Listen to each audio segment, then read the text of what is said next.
Entonces vamos a continuar una parte, luego hacemos la evaluación y de ahí los que van a exponer su revista.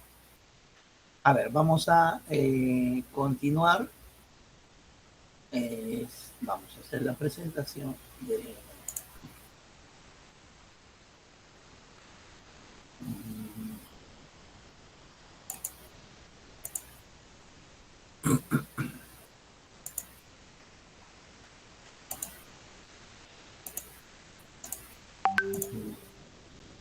Para no cargar la red, voy a cerrar el video, ¿ya? Y vamos a aperturar. Ya estamos, ya habíamos avanzado buena,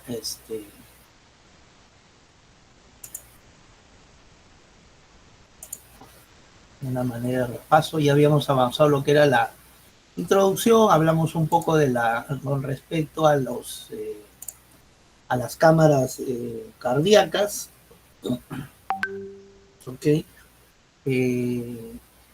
Hablamos pues características, tanto las aurículas como los ventrículos, ¿no? Incluso se comentó que el corazón en realidad eran dos sistemas, dos circuitos que no se encontraban en sí, o como decir, eran dos corazones en uno, ¿no? Un poco se habló de la anatomía, esta era la arteria.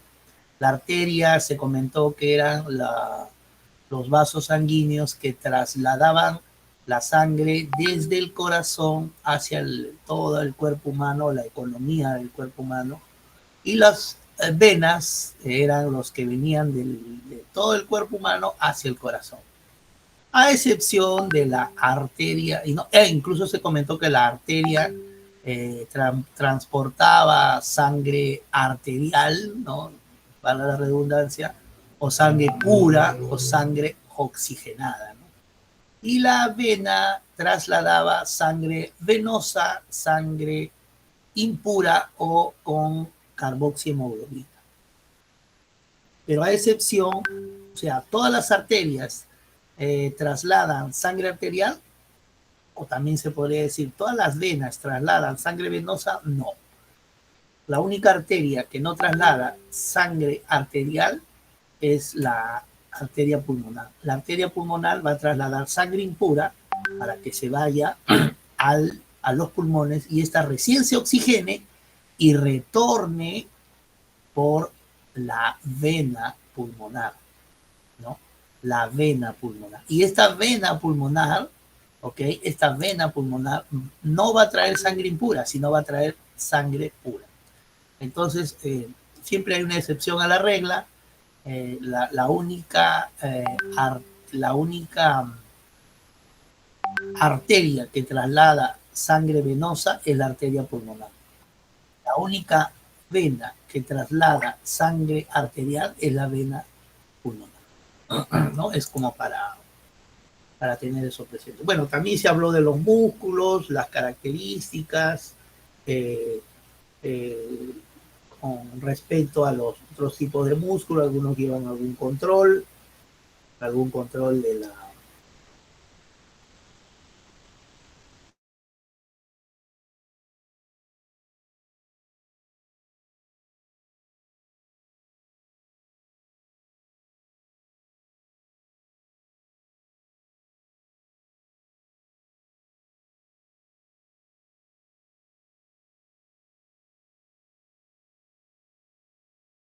Algunos se habla de contracción, ¿no? El aurícula se contrae, ¿no? Luego la sangre va a pasar a la cámara ventricular y el ventrículo se contrae, ¿no? Entonces, en la sístole, la sangre está pasando a la aurícula, ¿ya? Y la aurícula, perdón, el ventrículo va a estar dilatado.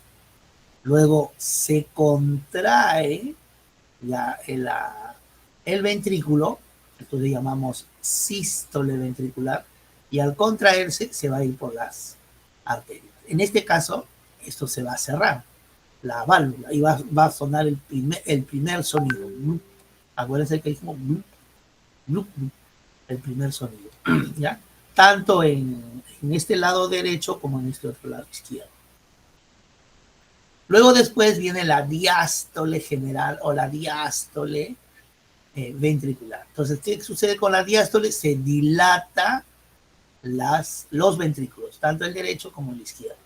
Y al dilatarse, succiona sangre en este caso de la vena cava superior y en este caso de la arteria pulmonar. Perdón, de la arteria aorta en este caso. Entonces succiona, se dilata, succiona y nuevamente el proceso. Nuevamente la sístole auricular, la sístole ventricular y así el ciclo. ¿No? Y cada uno tiene un tiempo, ¿no? Vemos acá que la sístole general o ventricular tiene 0.4 segundos, ¿no? La sístole ventricular, la diástole general, ¿no? Pero la sístole ventricular tiene 0.3 segundos y la que es más rápida es la sístole auricular, ¿no? Una décima de segundo. Y esto van a tener una curva representativa, ¿no? Que va a ser, como tienen, va a tener más empuje, más fuerza, más presión, digamos, va a ocasionar la sístole ventricular, ¿no? Cuando se va a contraer, los músculos ventriculares son los más potentes que los auriculares. Y entonces la presión va a ser alta, ¿no? Por eso que acá se observa hasta 120 milímetros de mercurio. No es lo que generalmente uno mide la presión, ¿no? ¿Qué es lo que estás midiendo? En realidad estás midiendo la sístole ventricular. Eso es lo que estás midiendo. ¿Ok? Y en este caso la diástole general, ¿ok? Va a ser la presión más baja. Y la presión más baja, ¿no? Va a ser y luego nuevamente va a subir. Y luego nuevamente va a subir, ¿no? Y al esto bajar, bueno, también baja acá la curva, ¿no? Pero la más alta va a ser, cuando baja, va a ser hasta acá. 20, ¿no? Un promedio de 20. Más que menos 30, ¿no? Por lo menos acá estamos 30 milímetros de mercurio.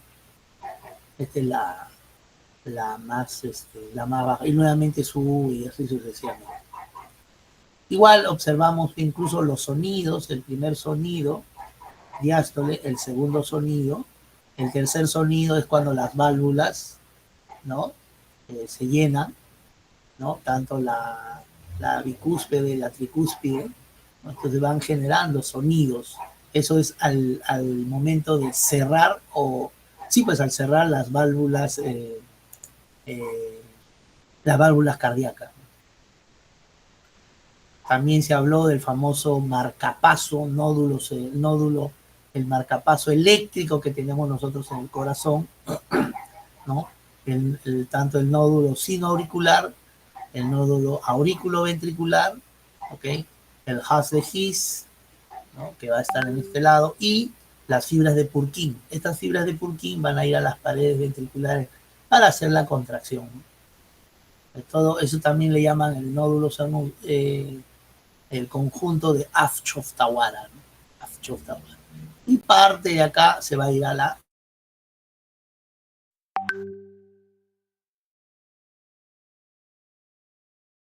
acá va a estar en la aurícula derecha. Esto obviamente tiene estímulos eléctricos, ¿no? Y esto va a ocasionar, ¿no? Ese estímulo eléctrico a lo son el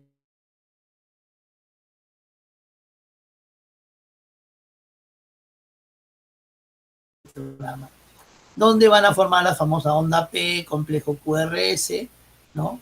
El pico T, ¿no? Y una pequeña onda U y así sucesivamente, ¿no? Donde básicamente la onda P va a representar la despolarización de la aurícula. La aurícula se va a despolarizar, ¿no? Y ahí, como vemos, durante 8 a 10, de 8 centésimas a una décima de segundo. y más o menos va a tener una ampliación de 0.25 milisegundos, ¿no? Ya más o menos va a ser eso así, ¿no? Y el complejo QRS va a representar la despolarización ventricular, ¿no? Entonces, cuando se va despolarizando, va emitiendo voltaje, ¿no? Ese voltaje va a ser captado, pues, ¿no? Se va a despolarizar, ¿ok? Y va a tener entre 1 y 1.5 milivoltios. Hemos dicho que el ventrículo va a emitir, necesita más energía, más voltaje, para poder hacer su contracción. El músculo, el miocardio ventricular es más potente, por lo tanto necesita más voltaje. El miocardio auricular no es tan potente y no necesita, por ende, mucho voltaje, ¿no? Entonces, el complejo QRS. Y luego la onda T, bueno, onda en este caso pico T, ¿no? Va a representar la repolarización. Nuevamente se va, digamos, restablecer el ventrículo. De lo que ya se ha contraído, se está restableciendo. ¿Ya? Entonces, y obviamente necesita pues poco tiempo y en 5 milisegundos, 5 décimas de segundo. ¿Ya? Entonces, van a haber intervalos, ¿no? De producción de conducción auriculoventricular y que va a producir, ¿okay? Va a producir en el intercambio de voltaje, ¿no? La actividad eléctrica, ¿no? va a formar. Y todo esto va a formar el famoso electrocardiograma. ¿Ok? Luego vamos a ver algunas patologías que se producen, eso también lo mencionamos, las famosas arritmias, ¿ya? Las famosas arritmias, ¿no? Que van a alterar, con su mismo nombre, el ritmo cardíaco. Y estos se van a detectar por medio del electrocardiograma. Claro, porque si normalmente se polariza y despolariza, obviamente ante una alteración de ese fenómeno de despolarización o repolarización, va a ser registrado, pues. Entonces acá tenemos, por ejemplo, con respecto al potasio, ¿no? Va a haber, digamos, en estados exagerados, va a haber una hiperpotasemia, va a haber mucha concentración del potasio. Acuérdense que hablamos de la bomba sodio-potasio, donde el potasio cuando demasiado se concentra, los potenciales de acción se van a alterar y van a tener esta característica. Ahora, cuando la hiperpotasemia es menos concentrada, cuando es de 15 miliequivalentes por litro, en este caso es 5, casi la mitad, un poco más de la mitad, entonces y va a tener esta presentación, el EKG. Y cuando es, digamos, dentro de lo normal, obviamente va a representar el electrocardiograma comúnmente que hemos visto, ¿no? La onda P, complejo QRS y la onda T, ¿no? Normal, como hemos visto. Pero ya cuando es menos, ¿no? En este caso, la onda T prácticamente se hace muy corto, o sea, mejor dicho, demora en repolarizarse, o acá, si te dan cuenta, el tiempo es más largo, demora y a la vez es más débil, ¿no? Y lo mismo con el tema del calcio o la hipercalcemia, ¿no? Va a haber una alteración pues, total, ¿no? Y cuando está en estados normales, de 5.000 equivalentes, bueno, va a tener normal su tiempo, el tiempo QT, ¿no? Va a haber un tiempo de repolarización y despolarización y repolarización. Cuando ya la hipocalcemia es a la mitad, se dan cuenta que demora en repolarizarse, ¿no? Entonces el tiempo se hace más largo. El famoso segmento QT, o sea, desde el complejo QRS hasta la onda T, el complejo QT se hace más prolongado. el tiempo es más prolongado. Eso es un poco la explicación, ¿no? Y bueno, los bloqueos también, cuando hay bloqueo auriculoventricular, bloqueo de alguna rama, hemos dicho que las ramas de Purkinje, ¿no? Donde no el estímulo eléctrico no llega a esos lados, entonces nos estamos dando cuenta que en el electrocardiograma nos está dando señales muy distintas. Y acá genera un valle, ¿no? Y aquí la onda T, en vez de ser onda, es prácticamente un valle o una profundidad, ¿no? ¿No? O al revés, ¿no? Entonces, eso genera las hipertrofias cardíacas, ¿no? En este caso, una isquemia subendo cardinal, una isquemia con alguna obstrucción subendocardinal y una isquemia dentro del muro ventricular o transmural, ¿no?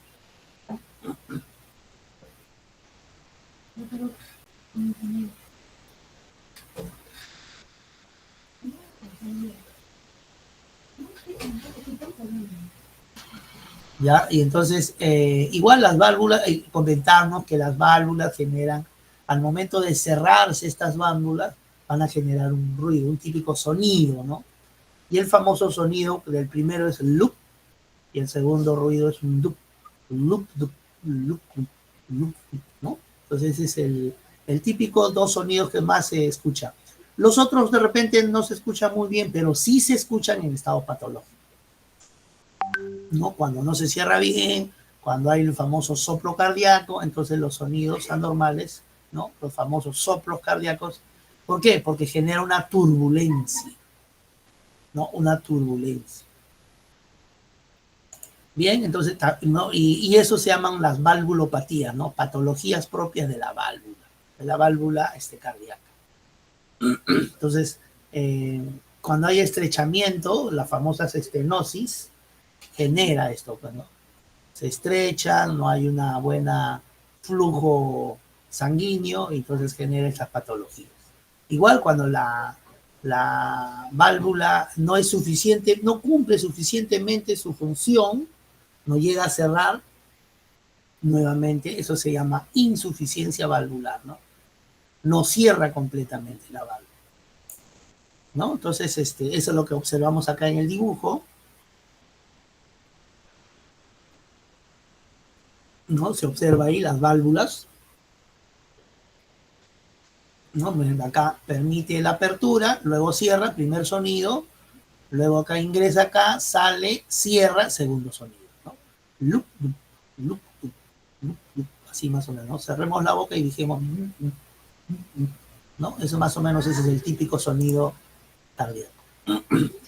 Bueno, las cardiopatías congénitas ya hablamos que eso es al momento de nacer, las famosas tetralogías de Fallot, cuando en la aurícula, nosotros cuando estamos, decimos, en etapa fetal, nuestra aurícula derecha y la aurícula izquierda se comunican entre sí.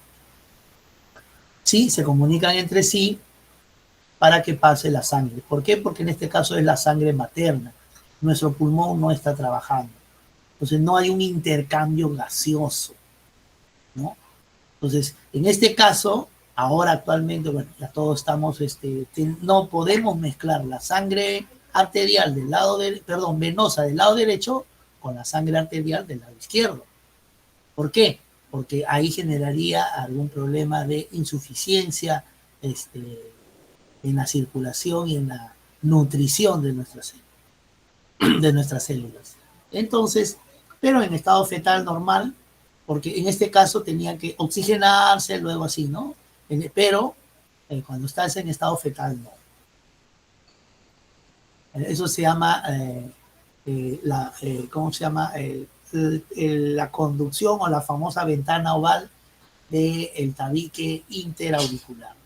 Los famosos niños azules, los ictéricos, ¿no? Entonces eso es lo que vemos acá, válvula, ¿no? El tabique, hay una comunicación en el tabique, no debería de haber, pero hay, ¿ya? Igual acá, mira, funciones principales, transporte del oxígeno, esa es una de las funciones principales del corazón, ¿no? Participación en la defensa, claro, lógico, porque, un momentito,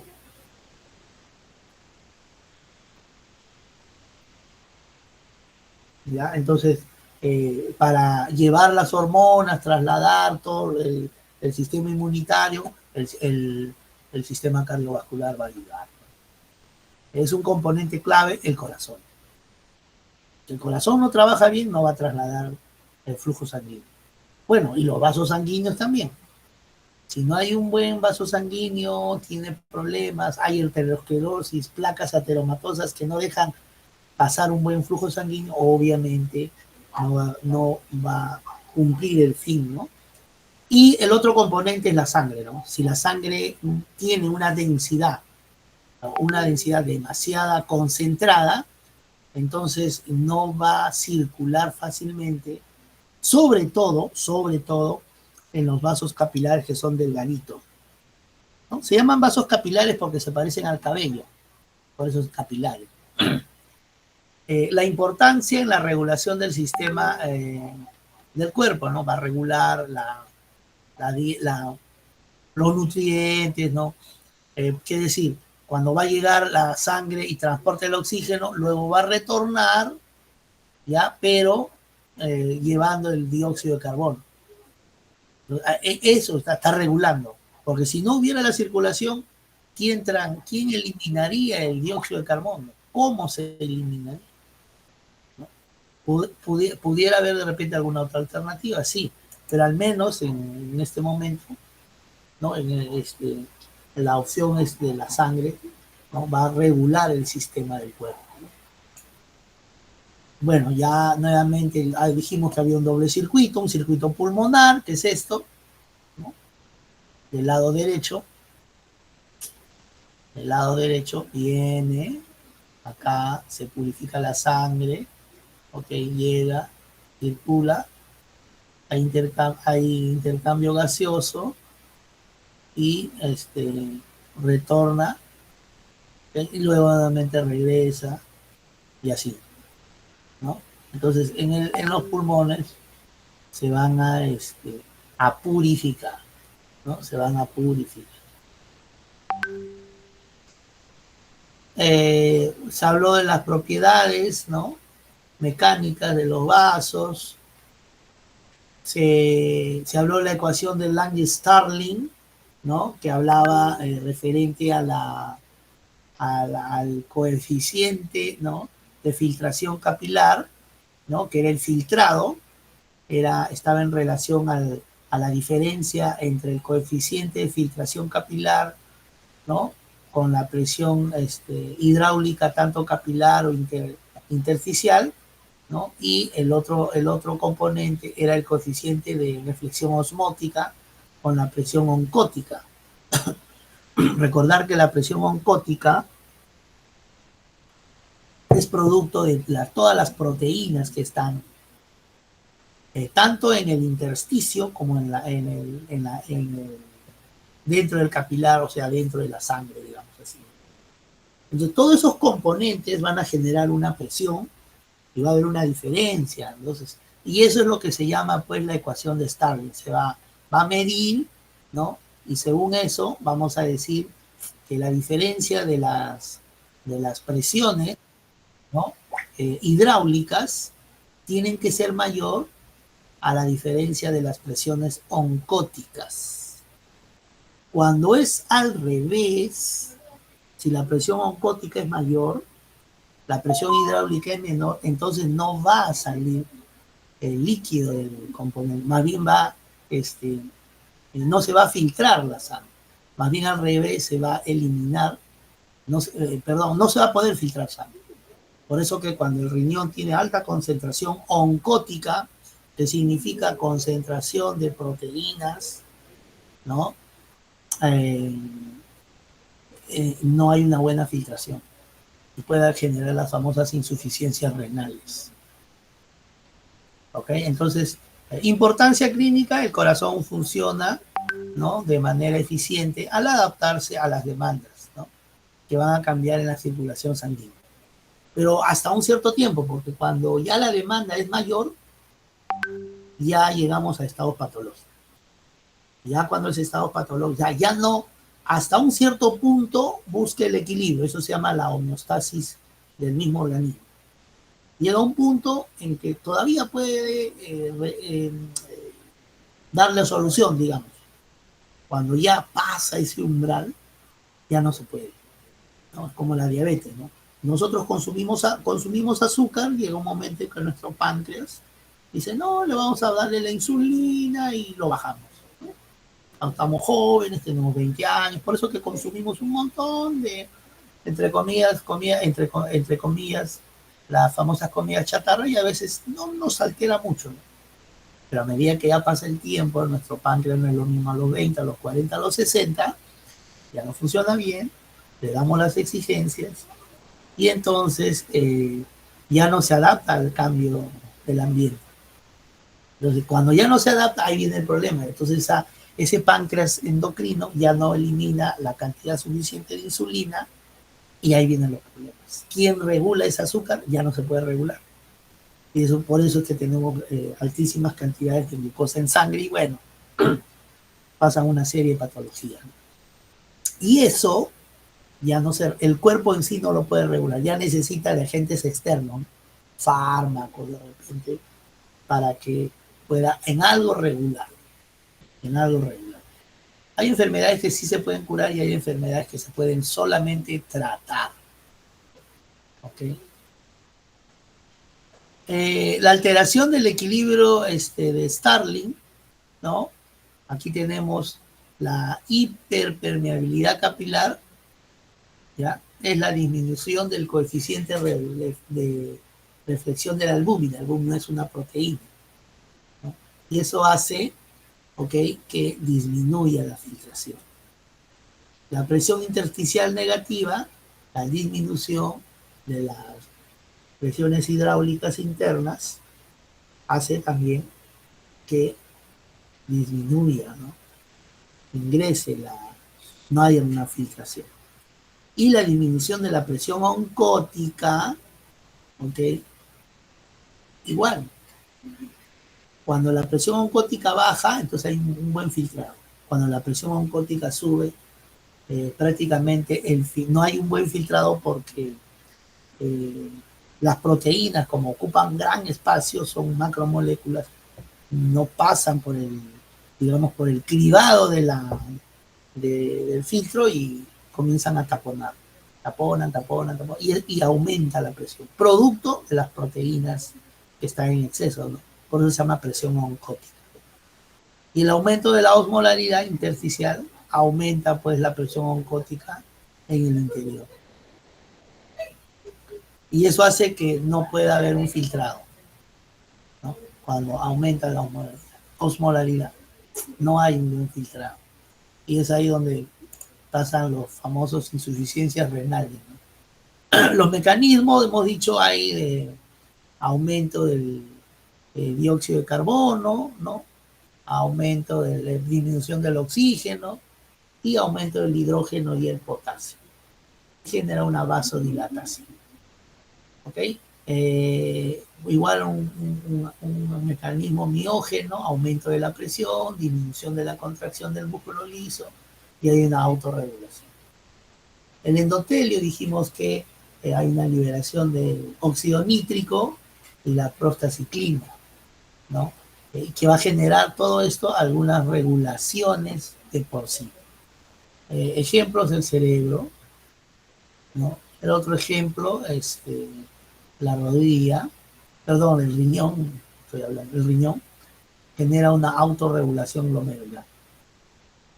¿Sí? Y aquí tenemos una gráfica donde hay una presión arterial media con respecto al flujo sanguíneo, ¿no? En mililitros por minuto. Y hay pues un flujo de 80 a 100, ¿no? Hay una constancia donde acá se autorregula. Pasado esto no se puede regular y mucho antes de esto tampoco. ¿Sí? Entonces, que también se habló, la vasodilatación, habló del óxido nítrico, la prostaciclina, la bradiquinina y la histamina, ¿no? En el endotelio genera una relajación potente, ¿no? La vasoconstricción, ¿no? Nos va a ayudar en este aspecto. Aquí tenemos, por ejemplo, la angiotensina 2, angiotensina 1, adrenalina, ¿no? La vasopresina, ¿no? Son algunas hormonas, ¿no? Que van a aumentar, ¿no? O disminuir, en este caso, algunos, la reabsorción, ¿no? De ciertos elementos o ciertas sustancias, ¿no? Y hay una producción del óxido nítrico en la célula endotelial. Aquí tenemos, por ejemplo, la luz del vaso, la arginina, algunas proteínas que facilitan la acción, ¿no? El óxido nítrico, el sistema sintetasa endotelial, etc. ¿Ya? Ahora, bueno, igual acá tenemos pues las presiones en un tiempo, ¿no? La presión arterial sistólica, ¿no? La presión arterial diastólica, ¿no? Entonces, la sistólica, ¿no? Va a ser producto de la contracción de los músculos, ¿no? De los músculos cardíacos, el sístole, para que elimine el contenido, ¿no? El contenido de sangre. Los varoreceptores, como su mismo nombre dice, van a hacer recepciones de presión, ¿no? Y estos, ¿ok? Van a controlar lo que es la presión venosa, las válvulas venosas, el bombeo, la presión torácica, ¿no? Cuando hay un efecto respiratorio, uno siente que hay una presión alta o baja, entonces eso va a ser regulado. El corazón va a bombear lo que recibe, la ley de Frank Starling. Si recibe poco, expulsa poco. Si recibe más, expulsa más. O sea, no es que va a recibir poco y por arte de magia va a bombear más sangre al cuerpo humano. No, eso es el gasto cardíaco, ¿no? Y un gasto cardíaco normal es de 5 litros, ¿ok? En ejercicio está 25. Entonces nos preguntarán, oye, entonces que nosotros tenemos cuántos litros de sangre, no que tenemos 4.5, 5 litros de sangre. Sí, pues tenemos 5 litros de sangre. Pero ¿y por qué habla de 25? Es que nuestro corazón trabaja y si hacemos una medición en un punto determinado, ¿no? La velocidad es tal que produce, en este caso, de lo normal que es, aumenta en 5 veces, ¿no? El palpitar es mucho más rápido, y así sucesivamente, hace que la sangre pase más rápido, ¿ya? Y es como, en caso de un ejercicio, es como que 5 veces estuviera trabajando el corazón. Bueno, trabaja, sí, y por lo tanto es como que estuviera transportando 25 litros por minuto. Mira, 25 litros por minuto en una hora, ¿cuánto es?